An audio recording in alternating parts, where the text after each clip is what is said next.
Good morning बच्चों। हम लोग पढ़ रहे थे निर्देशांक ज्यामिति। निर्देशांक ज्यामिति में हम लोग शुरू में पढ़े थे समदूरस्थ वाला और दूरी सूत्र पढ़ लिए थे। पूरा जितना बेसिक था सब पढ़ लिए थे। अब हम लोग आगे पढ़ेंगे विभाजन सूत्र। विभाजन सूत्र यहाँ पे एक क्वेश्चन लिखा हुआ है, उससे बनेगा। यहाँ पे क्वेश्चन क्या लिखा हुआ है, उस बिंदु का निर्देशांक ज्ञात करें जो बिंदु -1 और 7 और 4 -3 को मिलाने वाली रेखाखंड को 2 और 3 के अनुपात में विभाजित करता है। मतलब यहाँ पे ये दिया हुआ है कि जो ये रेखाखंड है, एक रेखाखंड है, रेखाखंड में दो बिंदु है जो ए और बी है।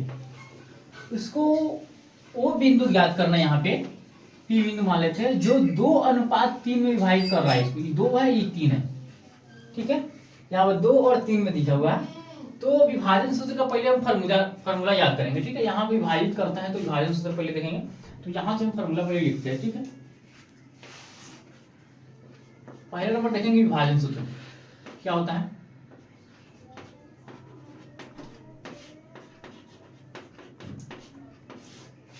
विभाजन सूत्र में दो फॉर्मूला होगा। यहाँ कोई बिंदु का निर्देशांक ज्ञात करेंगे तो उसका x का मान निकालेंगे और y का मान निकालेंगे। x का मान भी होगा और y का मान होगा। मान लेते हैं विभाजन सूत्र में यहाँ पर कोई बिंदु है, ये a है, ये b है।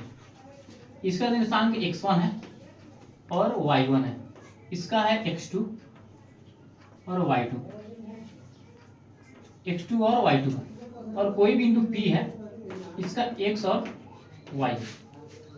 तो हम x और y का, और जो विभाजित कर रहा है ना वो m1 और m2 में कर रहा है। ये m1 है और m2 है। इसका हम लोग फॉर्मूला देखेंगे तो x और y का फॉर्मूला क्या होगा। x बराबर होता है m1 x2 plus m2 x1 बटा m1 प्लस m2। x का मान है। y का फॉर्मूला होता है m1 y2 plus m2 y1 बटा m1 प्लस m2। ये विभाजन सूत्र है। यहाँ पे क्या बताया, एक रेखाखंड है, इसका दो बिंदु दिए हुआ है और m1 और m2 विभाजित कर रहा है। तो वही जो विभाजित कर रहा है जो बिंदु, उसी का निर्देशांक ज्ञात करना है। तो P बिंदु विभाजित कर रहा है, यहाँ P बिंदु है कोई बीच में, तो x और y है, तो वही x और y का मान ज्ञात करना है। और यहाँ पे m1 और m2 में विभाजित कर रहा है, दो बिंदु यहाँ पे दिए हुआ है, तो वही x बराबर m1 x2 plus m2 x1 बटा m1 प्लस m2 फॉर्मूला होगा। फिर से y का मान, तो y का निर्देशांक भी ज्ञात करना होगा। तो y बराबर m1 y2 plus m2 y1 है बटा m1 प्लस y2। मतलब दोनों में m1 प्लस m2 रहेगा नीचे। ये y का है तो y वाला लिखे, ये x का है तो x वाला लिखे, ठीक है। तो ये विभाजन सूत्र हुआ। यही इस फॉर्मूला पर युवा बनेगा क्वेश्चन, यही फॉर्मूला पर।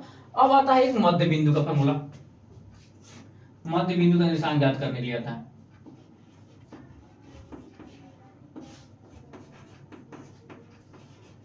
मध्य बिंदु का निर्देशांक ज्ञात करने के लिए आता है।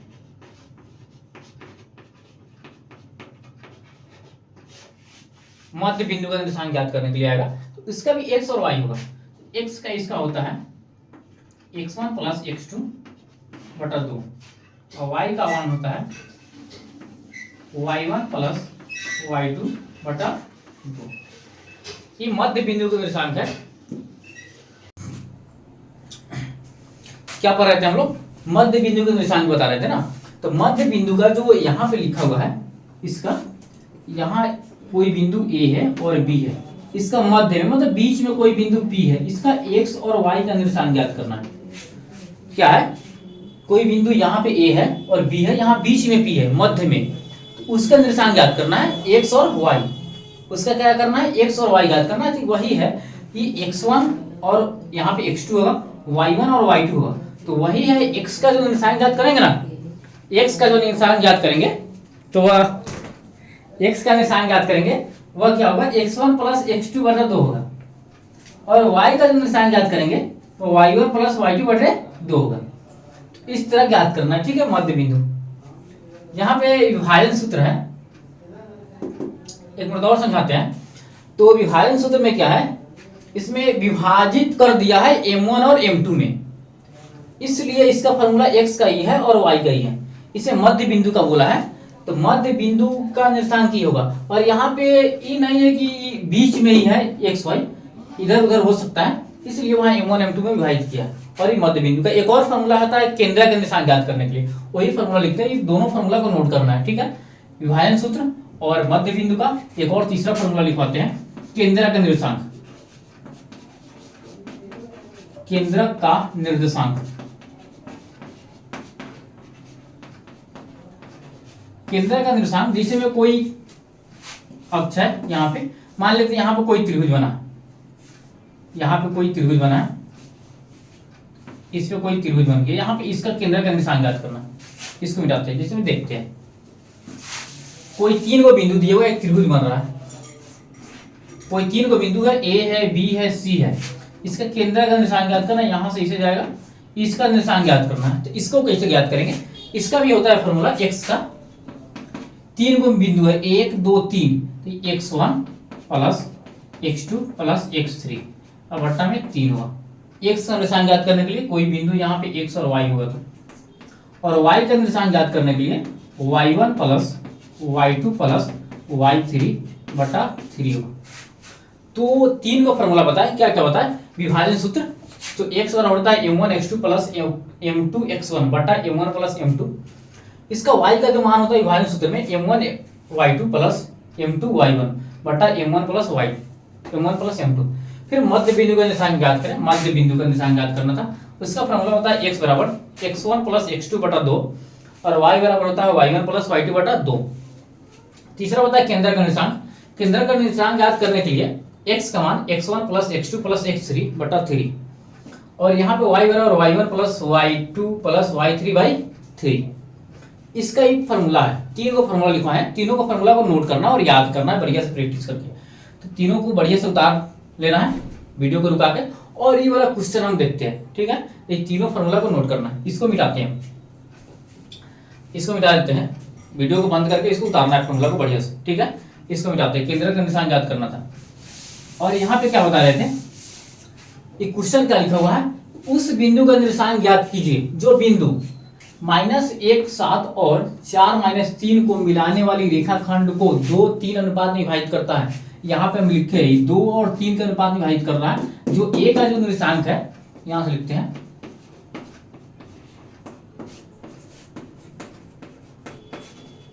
जो ए का निर्देशांक है यहाँ पे दिए हुए है -1 और 7, जो बी का निर्देशांक है वो दिए हुए है 4 और -3, और m1 का मान 2 है और m2 का मान कितना है, 3 है। m1 का मान 2 और m2 का मान 3 है। और यहाँ पे x1 का मान निकालेंगे हम, तो -1 होगा और y1 का मान 7 होगा। फिर x2 का मान 4 होगा और y2 का मान कितना होगा, -3 होगा। इसमें का दिए हुआ है क्वेश्चन में। अब फॉर्मूला क्या करना है, विभाजित करना है, विभाजित। तो विभाजन सूत्र लगाएंगे, x और y का मान लगाएंगे और निकल जाएगा। इसमें x का निकालते हैं। x बराबर फॉर्मूला क्या होता है, m1 x2 plus m2 x1 by m1 plus m2। यहाँ पे रखेंगे मान, इसमें से m1 का मान कितना है, 2 है। m1 का मान 2 रखे, बीच में नहीं पूछे तो गुणना है। x2 का मान कितना है, 4 है, 4 प्लस m2 का मान 3 है गुणने x1 का मान -1 है, -1 नीचे है 2 प्लस 3 गुना करेंगे, 4 दूना 8 होगा, प्लस माइनस -3 होगा, बट्टा में 5 होगा। अब घटाएंगे इसको तो 5 बट्टा 5, मतलब इसको काटेंगे तो 1 आ गया। x का मान 1 आया। फिर से y का मान निकालेंगे, तो y बराबर फॉर्मूला होता है m1 y2 plus m2 y1 बटा m1 प्लस m2। इसमें से मान रखेंगे, इसमें से m1 का मान 2 है और y2 का मान -3 है, तो यहाँ पे रखते हैं 2 गुने -3 प्लस m2 का मान 3 है गुने और y1 का मान कितना है, 7 है, बटा में 2 प्लस 3। यहाँ गुना करेंगे तो 3 गुना 6 माइनस में आएगा, अब प्लस 7 रहेगा 21 बटा 5।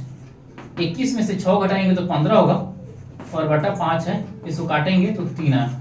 कोई बिंदु P था, कोई बिंदु P था, इसका निर्देशांक कितना आया, x के जगह पर 1 आया और y के जगह पर 3 आया, तो इसका आंसर ये बोला।